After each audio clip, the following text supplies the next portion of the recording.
Today we will discuss about unit of viscosity. Viscosity के units क्या होते हैं? वैसे हम स्टडी कर चुके हैं। विस्कोसिटी को हम मेजर करते हैं पॉइस में, POIESE, लेकिन हम इसके यूनिट्स को डिराइव करेंगे कि यूनिट्स इसके कैसे निकलते हैं। यू कैन से दैट हम इनकी यूनिट अगर SI में मेजर करना चाहें तो कैसे मेजर करते हैं।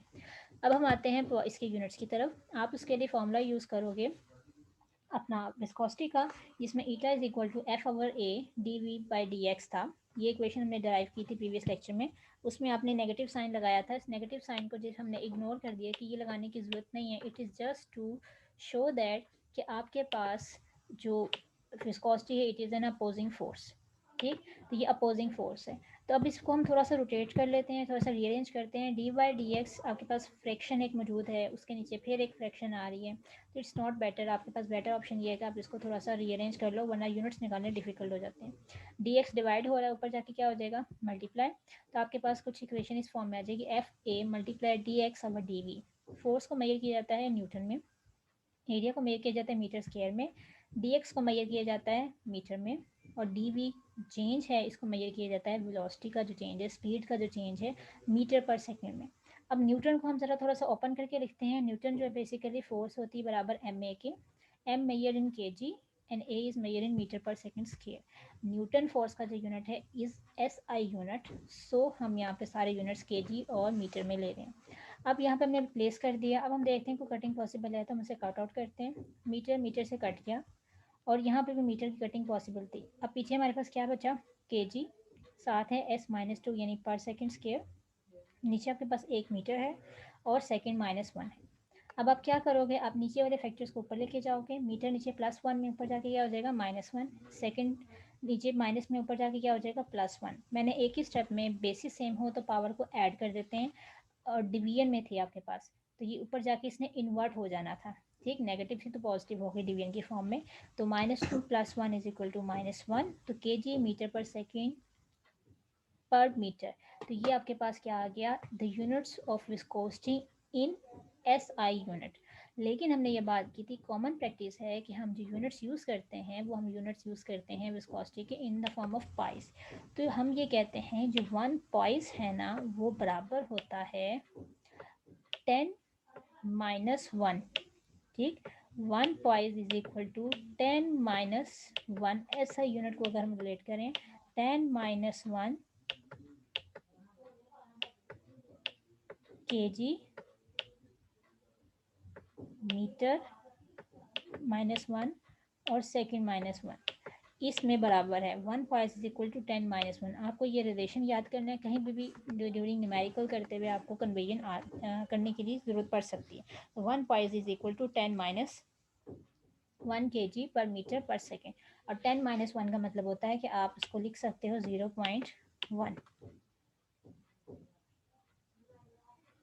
ओके, यूनिट्स हमने डिराइव कर लिए। आपकी बुक में थोड़ा सा कंफ्यूज करके लिखा हुआ था तो मैंने आपको इजी वे में बता दिया। नेक्स्ट अब आपके पास है, हम थोड़ा सा देखेंगे इसके रिलेशन को, देखेंगे कि पॉइस जो है वो बहुत बड़ा यूनिट है हमारे पास। तो पॉइस के छोटी फॉर्म भी हो सकती है, क्योंकि poised is a bigger one.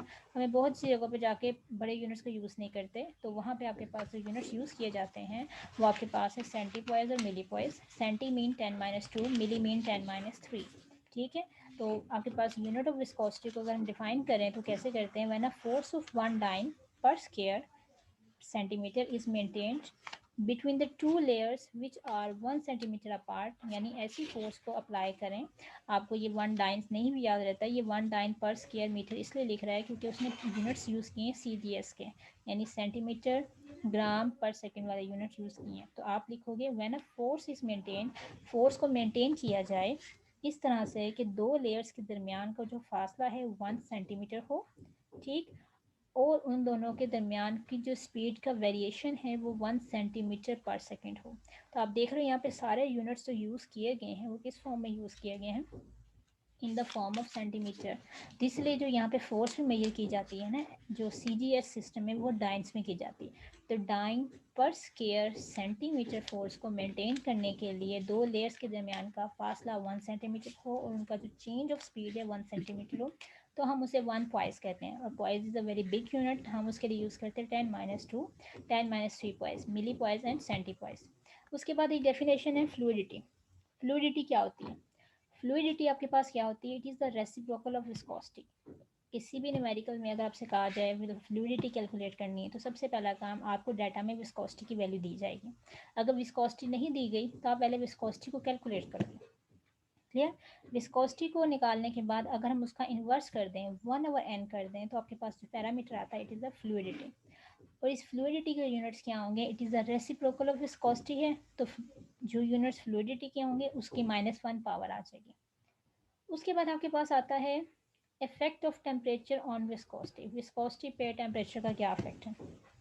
सबसे इम्पॉर्टेंट चीज़ आपने याद क्या रखना है कि टेम्परेचर गेन करने से, क्योंकि हम बात करें विस्कोसिटी की, तो आपको पता होना चाहिए कि जो विस्कोसिटी है वो बेसिकली क्या है? किसी भी लिक्विड का फ्लो रेट डिपेंड करता है इस पर। अगर विस्कोसिटी किसी की ज़्यादा है इट मीन्स उसके दरमियान इंटरमोलिकुलर फोर्सेस या फ्रिक्शन बहुत स्ट्रॉन्ग है। ठीक, अगर ये दोनों चीज़ें स्ट्रॉन्ग हैं तो इसका फ्लो रेट क्या होगा? वो होगा कम, इसने स्लो स्पीड से फ्लो करना है। क्लियर? और अगर हम कह देते हैं आपके पास विस्कोसिटी आपके पास कम है, इसका मतलब होता है इसके दरमियान की फोर्सेस कम है और हम कह देते हैं उसका फ्लो रेट ज़्यादा होगा। तो इसका मतलब विस्कोसिटी और फ्लो रेट एक दूसरे के इनवर्स हैं और विस्कोसिटी और इंटरमोलिकुलर फोर्सेस या फ्रिक्शन ये एक दूसरे के डायरेक्ट लिंक करती हैं। तो कहीं भी रिलेशन डेवलप आ जाए तो इंटरमोलिकुलर फोर्सेस से इसका रिलेशन डायरेक्ट है कि उनके दरमियान की बॉन्डिंग कैसी है, लेकिन इसका विस्कोसिटी का जो रिलेशन है with respect to flow rate वो आपके पास इनवर्स में आ जाता है। ये जो कैपिटल वी मैं लिख रही हूँ इट इज़ फॉर विस्कोसिटी। ठीक, अब हम बात करते हैं टेम्परेचर की। तो टेम्परेचर में आपके पास बेसिकली क्या होता है? आपको पता है टेम्परेचर इंक्रीज करने से किसी भी लिक्विड की मॉलिक्यूल्स की काइनेटिक एनर्जी इंक्रीज करती है। Temperature is directly proportional to kinetic energy. और आपको ये भी पता है जब काइनेटिक एनर्जी बढ़ती है तो काइनेटिक एनर्जी इंक्रीज करने से मॉलिक्यूलर फोर्सेस, इंटरमॉलिक्यूलर फोर्सेस वो क्या होती हैं? कम हो जाती हैं। ये कम कैसे होती हैं? जो मॉलिक्यूल्स पहले बहुत क्लोजली करीब करीब पड़े हुए थे लिक्विड में, जैसे ही उन्हें थोड़ा सा हमने टेम्परेचर राइज किया वो एक दूसरे से टकराना शुरू कर देंगे। अब टकरा के क्या करते हैं? टकराने के बाद यहाँ तो बाउंस बैक करते हैं, तो जो फासला पहले थोड़ा सा था वो बाद में टकराने के बाद क्या हो गया? ज़्यादा हो गया। तो दूर जाने का मतलब यही है उनके दरमियान फोर्सेस कम हो जाना। तो जब फोर्सेस कम होंगी तो विस्कोसिटी भी क्या होती है? कम होती है। ठीक, तो इसका मतलब टेम्परेचर और विस्कोसिटी में इनवर्स रिलेशन है।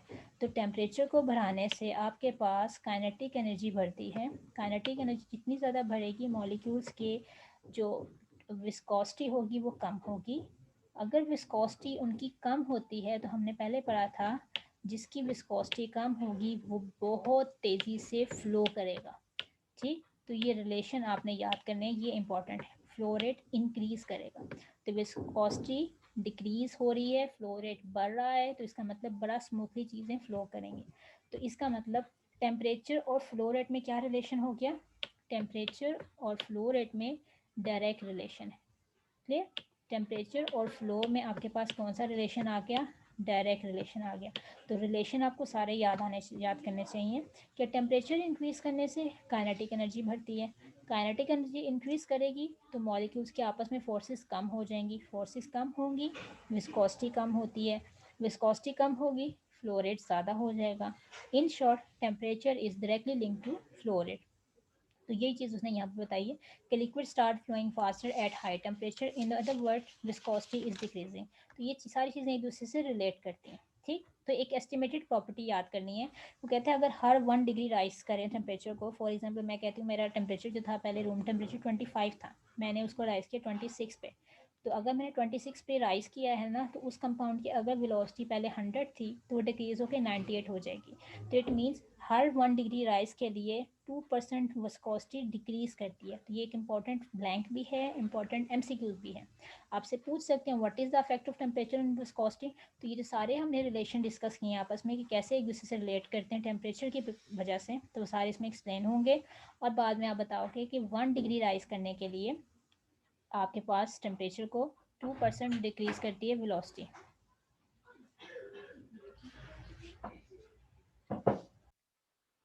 उसके बाद आपके पास है कि आर्हीनियस ने एक रिलेशनशिप दिया था, वो रिलेशनशिप आपने याद करना है। वो रिलेशन आपके पास था टेम्परेचर का और विस्कोसिटी का। तो ये सिर्फ आपने रिलेशन फार्मूला याद कर लेना है कि इसका रिलेशन है आपके सामने। Viscosity is equal to A ई की पावर बी आर टी। ये जो ई फैक्टर है it is exponential. Exponential factor वो होते हैं कि जिनकी पावर में अगर आंसर आपके पास आ जाए, वो जितना मर्जी बड़ा हो जाए, उसके बड़े होने से आपका फैक्टर कम होता है। ठीक, तो यहाँ पे ईटा है यानी viscosity is equal to A. E is for exponential factor, E की पावर में बी ओवर आर टी है। R is general gas constant, T absolute temperature है, बी कांस्टेंट है और ए भी कांस्टेंट आ रहा है। ठीक, ए कांस्टेंट आ रहा है। अब जो आपके पास ए कांस्टेंट है और बी कांस्टेंट है, ये दोनों चीज़ें डिपेंड करती हैं आपका लिक्विड किस नेचर का है, यानी वो किस टाइप का मॉलिक्यूल है, वो ऑयली है या किस तरह की फोर्सेस उसके दरमियान है, उस पर डिपेंड करता है।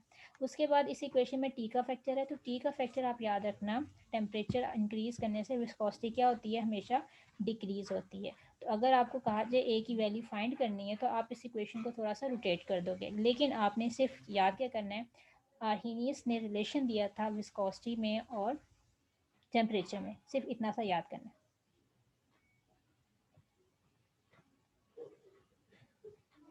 उसके बाद आपके पास है विस्कोसिटी को मेजर करने का फॉर्मूला। विस्कोसिटी को मेजर करने का जो ये फार्मूला है, ये हम यूज़ करते हैं उस कंडीशन पे जो आप न्यूमेरिकल में यूज़ करते हैं, सिर्फ तब यूज़ करते हैं जब आपके पास जो फ्लो रेट है वो बड़ा स्मूथ हो, जिसे हम स्टडी कहते हैं। ठीक, तब ये इक्वेशन एप्लीकेबल होती है। या आप ये कह सकते हो ये जो फ्लो रेट है ना, बड़ा स्ट्रीम लाइन है। स्ट्रीम लाइन स्टडी एक ही बात है कि बड़े स्मूथली चीज़ें रन कर रही हैं, एक दूसरे को कट नहीं कर रही हैं, अपने अपने रास्ते में जा रही हैं, उसको हम स्ट्रीमलाइन फ्लो कहते हैं या स्टडी फ्लो कहते हैं। तो ये जो इक्वेशन आपके सामने दी गई है, eta is equal to pi P T R की पावर 4 8 वी एल, ये जो सारी चीज़ें आपके सामने हैं, इसमें V is the volume of the liquid जो आपने लिया गया है, R is the radius of capillary tube जिसमें मेजर कर रहे हैं हम उसे, L is the length of the tube कि लेंथ हमारे पास कितनी लंबी है, T is the time flow, this is T, this is not the time period, ये टाइम फ्लो हम सेकंड में मेजर करेंगे। P is the pressure applied, ठीक, जितना प्रेशर आप उस पर लगाओगे।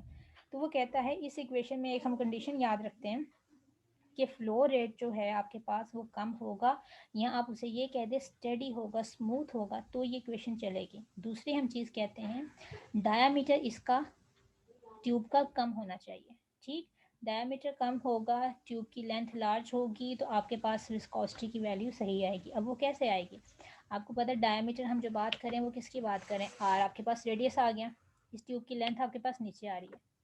अगर मैं बात करती हूँ आपकी ट्यूब की लेंथ बड़ी होगी, ठीक, बड़ी होने का मतलब पता है फ्रैक्शन के नीचे आंसर आना, अगर ये फैक्टर जितना बड़ा होगा उतनी विस्कोसिटी की वैल्यू क्या होगी, कम होगी। ठीक, तो ये चीज़ एक्सप्लेन कर रहा है कि आपके पास इसकी जो लेंथ है ना, वो आपके पास क्या होनी चाहिए, वो लेंथ हायर होनी चाहिए। लेंथ हायर होने का मतलब ये है कि आपका जितना फैक्टर नीचे से बड़ा होगा, आंसर आपका विस्कोसिटी का छोटा आएगा, विस्कोसिटी की वैल्यू कम आएगी, तो आपका फ्लो रेट बड़ा स्मूथ होगा। ठीक है, ऐसे ही पढ़ते आ रहे हैं ना। लेकिन आप ये भी देखो, अगर विस्कोसिटी बहुत ज़्यादा कम हो जाए, वो तो फ्लो रेट इतना तेज़ हो जाएगा, हमसे संभालना मुश्किल हो जाएगा। तो इसलिए उसने यहाँ पे मेंशन किया था कि जो फ्लो रेट है ना हमारे पास स्लो होना चाहिए, ताकि आप उसको मेजर कर सको। ये सिमिलर वैसे ही है जैसे आपने स्टेलेगोमीटर को यूज़ करके ड्रॉप नंबर काउंट किए थे। अगर हम उसका फ्लो रेट बहुत ज़्यादा कर देंगे, वो तो सारा एकदम बह जाएगा। इसलिए उसने यहाँ पे आपको एक्सप्लेन किया कि आपके पास क्या होना चाहिए, कि आपके पास ट्यूब जो है, डायमीटर जो ट्यूब का है वो स्मॉल होना चाहिए, ताकि कम से कम चीज़ उसमें से बाहर निकले, और उसका फ्लो रेट जो है बड़ा कम रखना चाहिए हमें। अगर फ्लो रेट ज़्यादा होता है, इसका मतलब ट्यूब का एरिया बहुत लार्ज है और बहुत सारी चीज़ें एकदम से बह जाएंगी, आपको पता भी नहीं चलेगा, इसलिए हम इसको स्मॉल रखते हैं। ठीक, उसके बाद आपके पास एक डेफिनेशन है। डेफिनेशन बेसिकली क्या है, एक यूनिट है जो न्यूमेरिकल में पूछा गया था, एमसीक्यूज में पेपर में आया हुआ था, रेनॉल्ट नंबर। ये नंबर हम यूज़ तब करते हैं जब हमने ये बताना हो कि आपका जो फ्लो रेट है लिक्विड का वो किस तरह किस नेचर का है, वो स्ट्रीमलाइन है या टर्बुलेंट है। स्ट्रीमलाइन मतलब बड़ा स्मूथ है, या टर्बुलेंट हमें बिल्कुल नहीं समझ आ रही, हम बिल्कुल मेजर नहीं कर सकते उस फ्लो को, रैंडम फ्लो है। तो उसको मेजर करने के लिए एक फार्मूला दिया गया है 2 RV बार डी एन ईटा। ठीक, eta is equal to viscosity, जो लिक्विड आपको दिया गया है, ठीक है, हम उसकी वैल्यू यहाँ पे पहले से पता होगी वो लगाएंगे। डी उस कंपाउंड लिक्विड की डेंसिटी है, ये भी पता होगी हमें। वी आपके पास क्या है, average velocity of the liquid, और आर आपके पास रेडियस ऑफ द ट्यूब जिस पे आप मेजर कर रहे हो। जैसे स्टेलेगोमीटर में एक बारीक सी ट्यूब होती है, वो कहते हैं अगर इसको सॉल्व करने के बाद आंसर जो हमारा यहाँ तो 2000 या 2000 के इक्वल आ जाए, तो हम उसे कहते हैं जो लिक्विड आपके पास है ना बड़ा स्मूथली फ्लो करेगा, आप मेजर कर सकते हो उससे। लेकिन अगर ये वैल्यू 4000 से बढ़ जाती है तो हम कहते हैं it is very difficult to handle it, तो आपका जो फ्लो है वह टर्बुलेंट हो गया। तो ये फैक्टर एमसीक्यूज में पूछा गया था कि टू आपके पास कब लिक्विड का जो फ्लो है वो स्ट्रीम लाइन होता है, तो आप उसमें बताओगे व्हेन इट इज़ इक्वल और लेस देन 2000, यहाँ टर्बुलेंट मोर देन 4000। ठीक।